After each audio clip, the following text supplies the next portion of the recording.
For those of you who don't know, Controller Rollers is the video game Let's Play channel run and managed by Elite 3, who are the team of No Working, One Kids Entertainment, and Gerik 64X, who make the Pokemon Abridged show and also Dark Swamp, the Black Lagoon Abridged show. They've now been doing Controller Rollers for about 18 months, and because of various constraints on their ability to work, they have contemplated shutting down the site several times. Despite that, they have produced lots of content. There are maybe 1,000 videos on their channel, and they've played scores of games, some of them just for one-offs or for short series, like the Batman games, and others for episode series that are 40 or 30 or 50 or maybe even 100 episodes long, like they did for the 2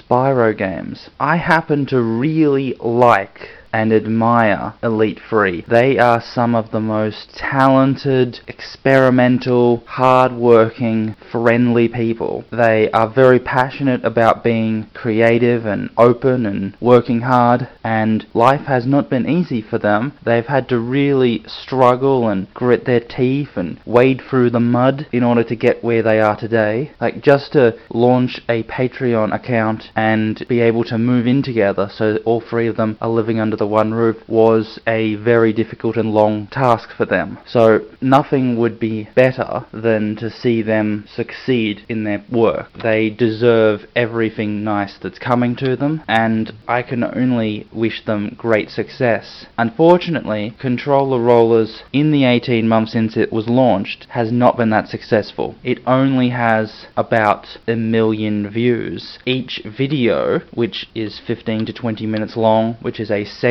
of a larger Let's Play, might only get 1,000 views. Now, that is way lower than what you would expect for an average Let's Play on YouTube. At minimum, you would expect to get 10,000 views per video, and for the most successful channels, like Team 4 Star's Let's Play channel or GT Live, then they get views in the hundreds of thousands. So it seems rather odd and perplexing and discomforting to see that Controller Rollers has not been a major success and a real bringer in of money for Elite 3 in the same way that other Let's Play channels have been. And it almost seems like Controller Rollers is a huge bin, because in order to create content you have to dedicate many hours of playing the games, editing them, and getting them to publication. So Elite 3 are committing a lot of time and perhaps also money and mental energy and maybe even physical energy into creating this channel, and it is not paying off for them. They are not getting the huge bundles of views associated with their Let's Plays of these video games. And at first glance, there doesn't seem to be any obvious explanation for why this is so. They are presenting the video games in the same format and style that other Let's Play channels do. The games they select are just as interesting and popular as other channels. In terms of the commentary that they provide, it's often a grade above what you would expect from the average Let's Play channel, because those 3, No Whacking, Gerik 64X, and One Kids Entertainment, are actually very funny people, and so often when they're playing games, they can get very silly and funny and entertaining. So on that front, the fact that they haven't been as successful doesn't make any sense, because if anything you would expect them to be more successful than average, not less. So the question is, why isn't Controller Rollers a huge success? And as far as I can tell, I can think of 2 reasons. Now, I haven't watched everything that Controller Rollers has ever brought out. I've watched all of the Batman episodes, all the Harry Potter episodes, all the Spyro episodes of both games, and I've watched watched some of the Assassin's Creed and a few other games here and there. First of all, they need to fix their audio system. When you upload a Controller Rollers video, the audio from the game is extremely quiet, to the point where you have to turn up the volume really loud in order to be able to hear it. And so it often feels like, unless you're able to turn the volume up really high, that you're just watching the images on the screen by themselves. And that's a real problem. One of the things that makes Let's Plays so entertaining to watch and enjoyable and addictive is that it can almost take on the imitation of when you come over to a friend's house, sit on the couch and watch them play a video game, and you're able to watch the screen and follow along as they play this video game.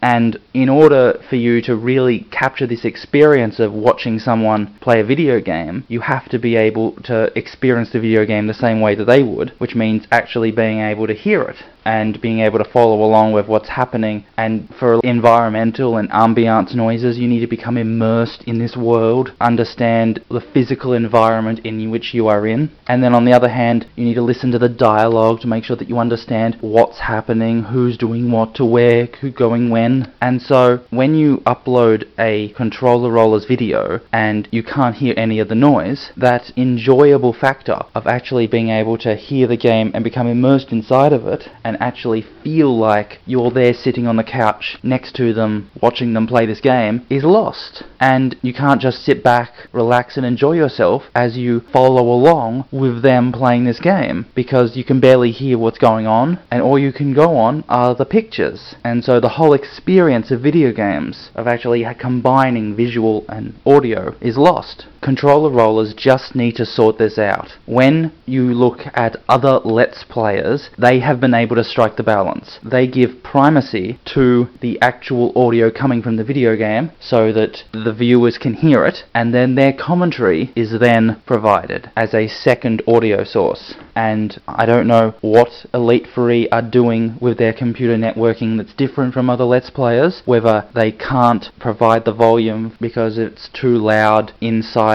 where they're playing and that would create an echo factor, I don't know. But regardless of what the technical source of the problem, watching Controller Rollers Let's Plays becomes almost frustrating because the full experience of watching someone play a video game is lost, is not provided to you, and so you are left disappointing, frustrating. The other problem, I think, with Controller Rollers is that their style of commentary that they employ while they're playing the video games is not, I think, the best style associated with Let's Players. So the best Let's Players are able to bring their audience into the lounge room to actually become in a sort of intimacy, allowing these people in to talk about stuff that comes up randomly in their lives, to be friendly and jovial, and to just seem like you're sitting on the couch next to someone you know, a friend or a sibling, and you're just having a casual conversation with them about what's going on. And so it feels organic and natural, it just flows through the process of playing the video game. These interesting comedic commentary content naturally comes to mind and you say it, and so it almost feels as if you're sitting on the couch next to these Let's Players and just having a casual conversation with them about the video game, about life, about whatever, with them in person. Too often, Controller Rollers seems to almost feel 2 steps removed from the audience, where they almost feel like stand-up comedians, where they're standing up on the stage and they're trying to do things that are very entertaining in the hope of getting applauded or jeered or laughed at by the audience. And so the audience becomes a sort of passive receptacle in which you can measure whether or not your content is funny, but you're not having a conversation with them. And so the content, the commentary and the jokes that you make have to be standalone entities is that can exist as a bit or a shtick or a skit in order so that the audience might be entertained by it in a sort of passive approve or disapprove manner. And I don't think that that's the right way for them to go about this. Obviously, it was a huge problem when they were doing recordings just by themselves in the lounge room, and then later they edited it and uploaded it onto YouTube. So now they're doing live streams where they actually can engage with the chat in real time through Twitch. Now, obviously that is going to be a huge improvement, but I still think that in terms of their speaking style, what they talk about, how they talk about it, it needs to be more casual and general. They can't just place themselves in a situation where they have to constantly think about being entertaining in order to keep an audience's interest active, because then you just take on the persona of a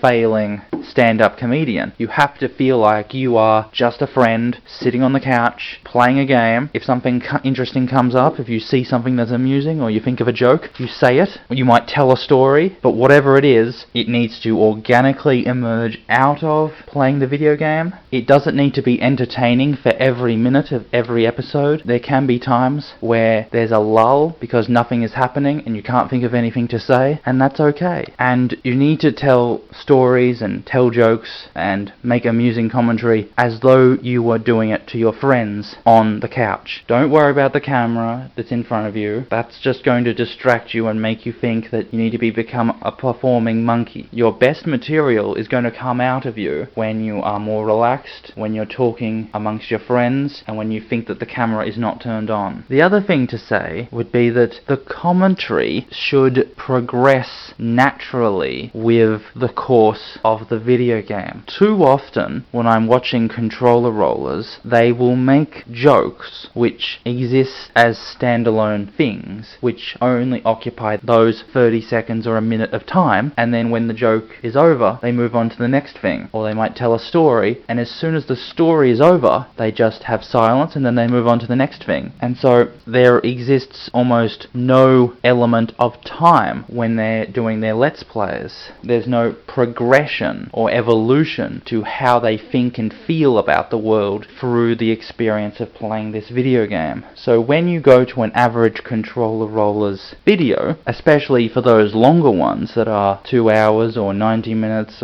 or an hour long, you could go to any point in the timeline of the video and you would see content from the video game and you would hear commentary, and the commentary could be listened to and understood regardless of what happened before in the Let's Play. And so the whole element of time, of actually going on a journey, is gone, and this just becomes a series of standalone miniature commentaries and jokes. And so the thing that can make Let's Play so addictive, the fact that you can just pop it on and enjoy your progression and the story and the journey through an entire adventure of a video game, is lost. Because if you lose a point, you can always come back at any point in the entire Let's Play and you'll still understand what's going on. And so the best Let's Players, like GT Live, like Good Game Pocket, like Team 4-Star, they are able to at least be able to make sure that there is a organic evolution to what they're saying and how they're saying it, so that if you have to leave the Let's Play at any point, you can't just come back at any point in the course of the Let's Play and get a recap. You have to go back to where you left off. Otherwise, what happened afterwards won't make sense to you. And so you are compelled to watch the entire Let's Play in order to take in the full scope of the commentary, the way that people talked about certain subjects, the way that certain things came up, the way that certain jokes fell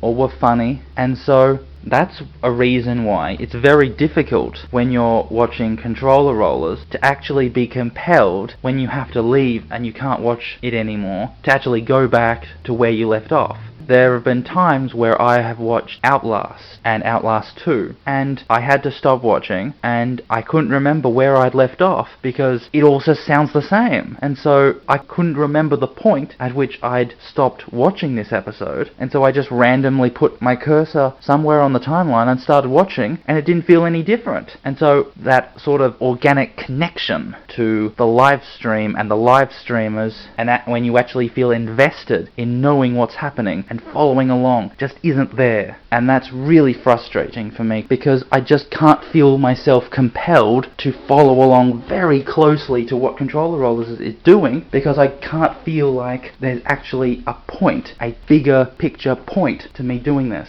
I can't feel like there's a greater point to all of this. I don't feel like I'm going on a journey. I don't feel like I'm sitting on the couch next to them playing along. It just feels empty and frustrating and unsatisfying. I want Controller Rollers to succeed. I do. I care about them. I like them. They are very funny. I admire them a lot. Those three are very good people. They're very talented. They deserve lots of success. But they need to figure this out if they want Controller Rollers to be a success, because right now, the way it's designed, it's not going to be a success.